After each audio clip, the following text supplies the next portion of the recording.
Just like when my mother had passed away 15 years earlier, I made on the day of my father's funeral a photograph of the terrace of our house. And just like then, a rainfall had washed away the dirt and the heat. I made pictures of various corners of the house. The place where he used to have dinner, which would be that chair over there, and the view from that particular chair. I made pictures of the warehouse that my grandfather had built on the very same year in which my father was born. This place, more than any other part of the house, materialized my sense of attachment to my childhood memories. Here, and in the attached garden, which you can see behind those windows, is where I used to play as a kid.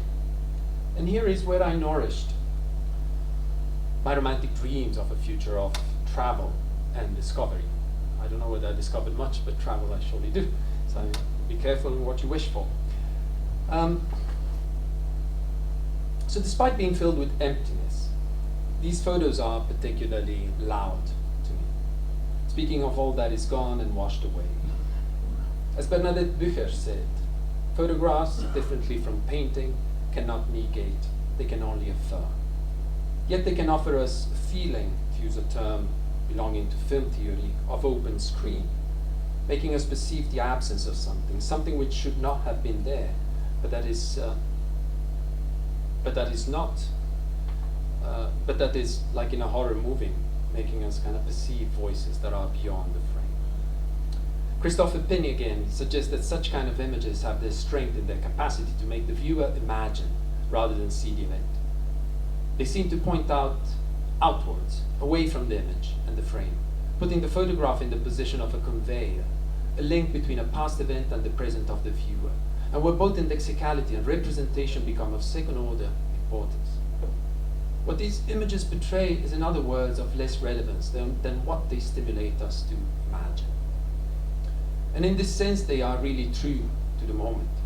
This was for me a moment of emptying, of disappearance, of things falling outside the frame, of the camera as well as of my life. We could say that in a way such images materialize properly the oscillation between emptiness and plenitude, between the sensible and the non-sensible, that according to Marianne Doane is at the root of the uncanniness of photographs. The photograph in fact promises full presence. It promises the thing in itself.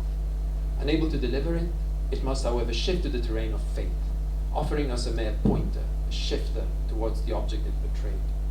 It is in this dynamic that we can locate photographs' uncanny, irrational power to, as Doane says, better weigh our faith. I want to stop a little longer though on some of these photos for pointing out another aspect in them. The images I made in the warehouse are taken as the sun was sinking behind the horizon.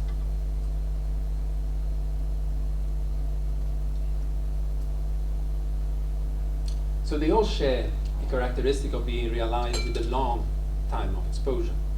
Some of them have an exposure like this one of 15 seconds, others less. Indeed, I avoided using added lighting and adapted time to the conditions in which I was photographing, giving priority to aperture. Opening up time as a way to fit an object in the frame. At a certain point, I decided to throw myself into this particular time flow as well, and did a series of self-portraits. The combination of timer and long exposure, not too long in this case indeed, generated a different feeling than conventional portraits. They gave me time to think, to penetrate the moment I found myself into. They allowed me to enter the present, to stick to that moment where past and future met, where my parents' death dialogued with my own future death. In a way, I rehearsed my own death, or at least my death as part of this context, as part of this family, and as part of this story, a story which no longer was there. So such long exposure portraits force us to suspend the conventional terminology through which we address photography, where I started from. These photos are not at all a matter of reflex, but again, of ritual. They are not about stealing, slicing, freezing, capturing time, but about opening time up, about living oneself into time. They're about letting the objects enter the time of the frame. I suggest that in such images, time unfolds in ways that defamiliarize the world we live in, making us rethink its borders and texture. I must admit that as a photographer, I became quite obsessed with this type of photography after this event. I liked watching the shapes of objects change in front of the camera, witnessing to the reaction of friends exposed to this procedure. This was a particularly grateful subject, a well-known painter in Rome and a fabulous professor of sociology of law, by the way, who paints himself. We share a kind of obsession there. So he would pose for me for 25 seconds. The result is quite astonishing. And I would, of course, interview him on that experience afterwards. Benjamin pointed out that we prefer early photographic portraits rather than modern ones. Paraphrasing Orlik, he wrote, I quote, "The synthesis of expression brought about by the length of time that a model has to stand still is the reason why these pictures, apart from their simplicity, resemble well-drawn or painted portraits, and have a more penetrating and lasting effect on the spectator than more recent photography. The procedure itself taught the models to live inside rather than outside the moment." Yeah? So Benjamin was intuitively getting into this idea of entering time. So inserting myself into this photographic ritual, I allowed my body to merge with the body of the house, just like I allowed my body previously to merge with my father's body through the sharing of symptoms and images at the hospital. A mimesis is taking place here. The warehouse and I are melting into one, like the multiple shades of blue and green melt into white in the portraits of the sea that I would do later on that year and that I just showed to you. A kind of pre-announcement, as I said, of my own death. These photographs allowed me at once to act upon my changing identity, as well as to blur the distinction between me and my story. Passages allowing us to crisscross that line that separates self from mother, life from death. Such photographs are one of the many ways in which we can allow the world to penetrate us. This is in line with what Merleau-Ponty said about the acting of painters, and also importantly, what Paul Stoller indicates as the goal for an ethnographer.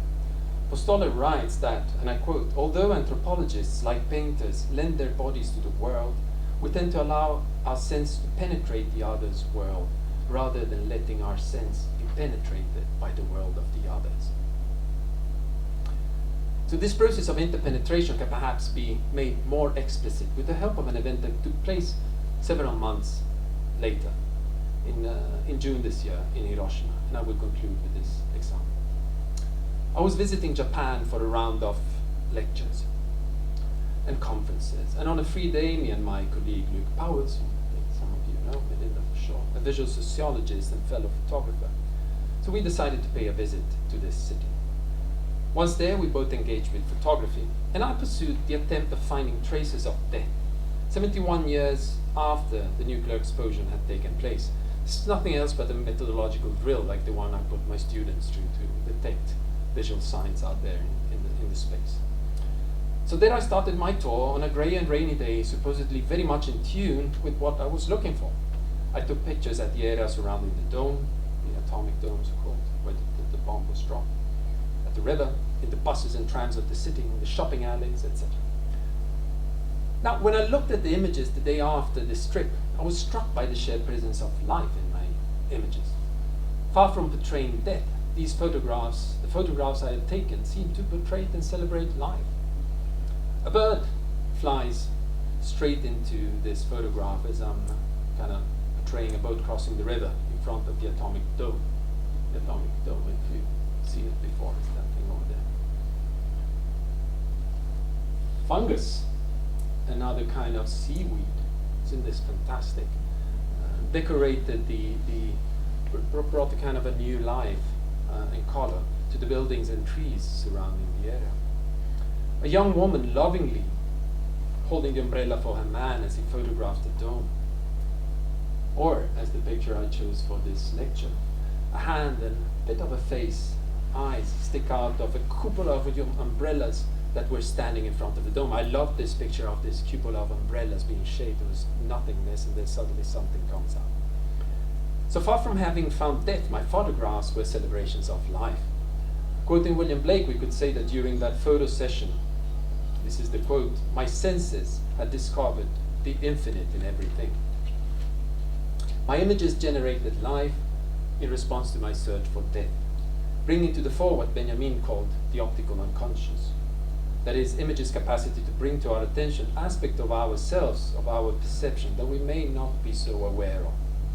These images signaled, 10 months after the death of my father, my steady move outside mourning, and my entry again in the world of the living.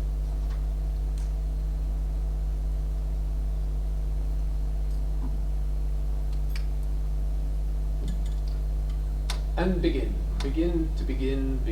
to end, for it is time, but it was always time.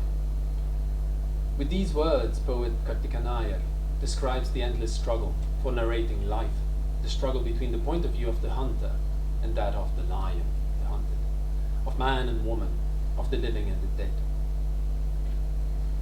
Kartika Nair's words portray a circle where beginning and end meet and merge. This is what photographs do too. More than portraying something out there, more than freezing a moment, they open up that moment. They open up time, providing us with a passage between life and death. In the experiences I described above, photographs as objects and photography as a practice come in as powerful mediators in the experience of mourning. They bring the dead back into our lives, allowing them to look at us, to touch us, to exchange gazes and stories with us. And they allow us to conjure up with our own destiny, that of living in the present, while preparing ourselves at the same time also for dying. It is time then, says Kartika Nair, time for gods and demons to concede one last boon, time to reclaim your end, and time that I may rend this unsolved, unending instant. Just like poetry and painting, photography possesses the capacity to put together within the same space the past and the future, glued together by the thin membrane we call the present. Like a human body, like a ghost, the image is ambiguous. As Krakauer said, photographs conjure up a new disintegrated unity. I quote, "This ghost-like reality is unredeemed. The photographs gathers fragments around nothing." Photographs create a meaningful relationship between the sensible and the non-sensible. Like mirrors, they are, like Merleau-Ponty said, instruments of universal magic. They, and I quote, convert things into spectacle, spectacle into things, myself into another, and another into myself. More than documenting life, photographs are about living and dying, about entering the world, about being in the present. On my pad, a few nights before my father passed away, I wrote, quote, "I am in the right place with the right person." And that was also the right time. Thank you.